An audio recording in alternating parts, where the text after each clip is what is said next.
তুমি কি কখনো সবার কাছে এমন কোনো বড় স্বপ্নের কথা বলেছ যা তুমি করতে চেয়েছিলে? তারপর কি খেয়াল করেছ এরপর কি হয়েছিল? অনেক সময় আমরা যখন আমাদের স্বপ্ন নিয়ে খুব বেশি কথা বলি, তখন সেই স্বপ্ন পূরণ করা আরও কঠিন হয়ে যায়। এক ছিল ছোট্ট একটি গ্রাম। সেখানে সাইমন নামে এক যুবক বাস করত। তার ছিল অনেক বড় বড় স্বপ্ন। প্রতি সপ্তাহেই সে নতুন কিছু শুরু করতে চাইত। একদিন সে ভাবত দোকান খুলবে, পরের সপ্তাহে ঠিক করত মাটির কাজ শিখবে, তারপর আবার সিদ্ধান্ত নিত একটা বাড়ি তৈরি করবে। কিন্তু সাইমনের একটা অদ্ভুত অভ্যাস ছিল। সে কোনো কাজ শুরু করার আগেই পুরো গ্রামের মানুষকে তার পরিকল্পনার কথা বলে দিত। সে বাজারে হাঁটতে হাঁটতে চিৎকার করে বলত, আমি এই গ্রামের সবচেয়ে বড় দোকান খুলব।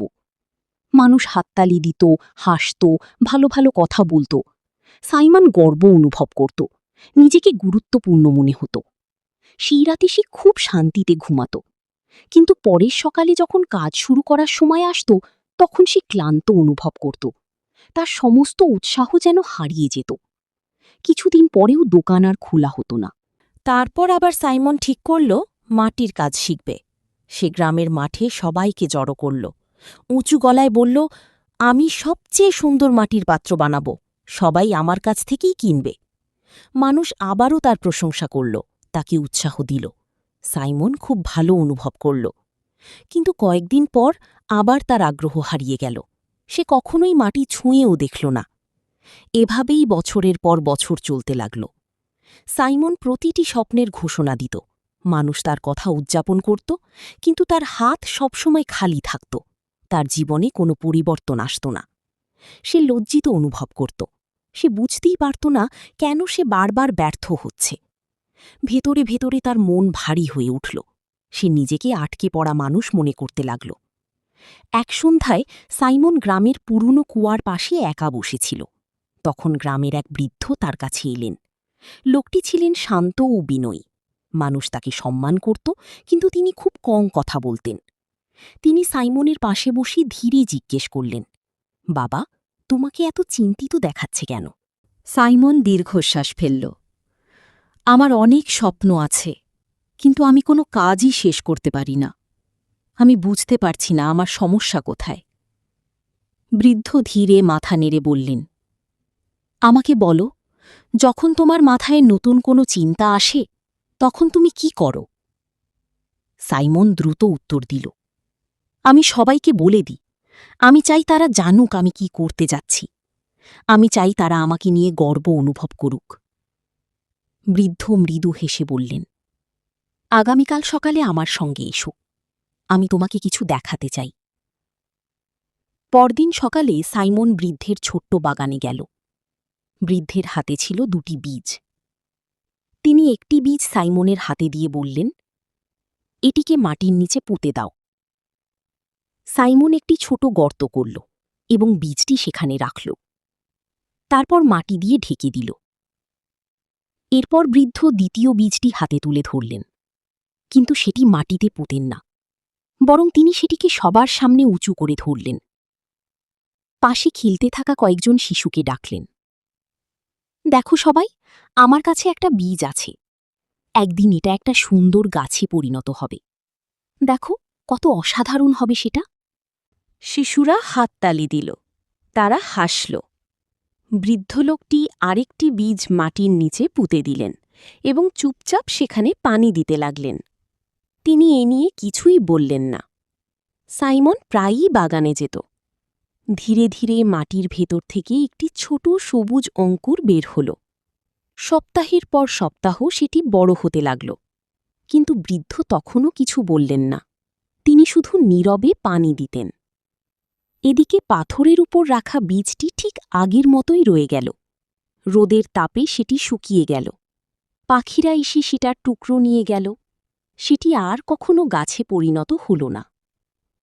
কয়েক সপ্তাহ পরে সাইমন দেখল মাটির ভেতরের বীজটি এখন ছোট একটি শক্ত গাছে পরিণত হচ্ছে, আর অন্য বীজটি সম্পূর্ণ হারিয়ে গেছে।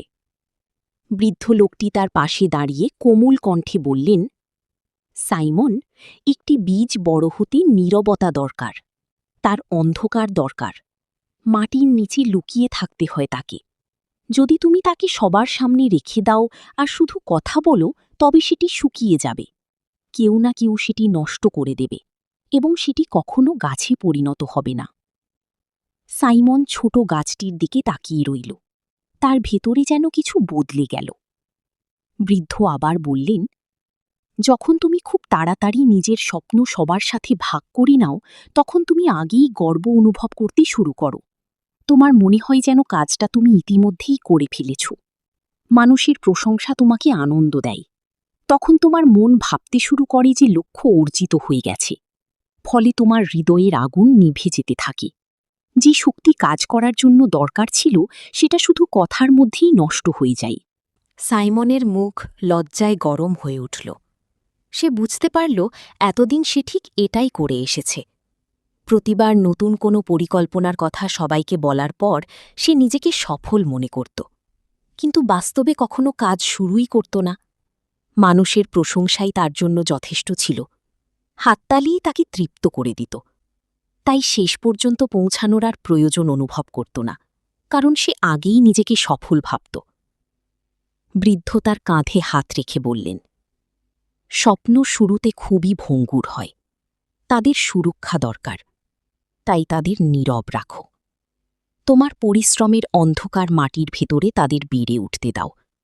যখন গাছটি যথেষ্ট শক্ত হবে, তখন সবাই সেটিকে দেখবে। তোমাকে আর আলাদা করে ঘোষণা দিতে হবে না। সাইমন বৃদ্ধকে ধন্যবাদ জানাল।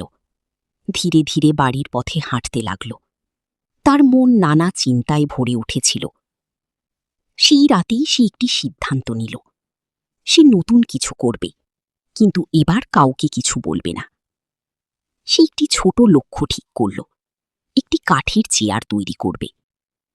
সে কাউকে জানাল না, মানুষ জড়ো করল না। সে শুধু কাজ শুরু করল।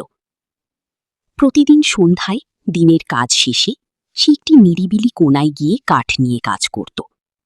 কখনো তার খুব কান। ধীরে ধীরে চেয়ারটি শক্ত ও মসৃণ হয়ে উঠল। কাজ শেষ হলে সাইমন সেই চেয়ারে বসল। সে এমন এক অনুভূতি পেল যা আগে কখনো পায়নি। সত্যিকারের গর্ব। সেই গর্ব নয় যা শুধু কথার মাধ্যমে আসে, বরং সেই গর্ব যা আসে নিজের কাজের মাধ্যমে। এক সকালে তার প্রতিবেশী সাইমনের বাড়ির বাইরে চেয়ারটি দেখল। সাইমন, এটা তো দারুণ সুন্দর, তুমি এটা কখন বানালে? সাইমন শান্তভাবে হাসল।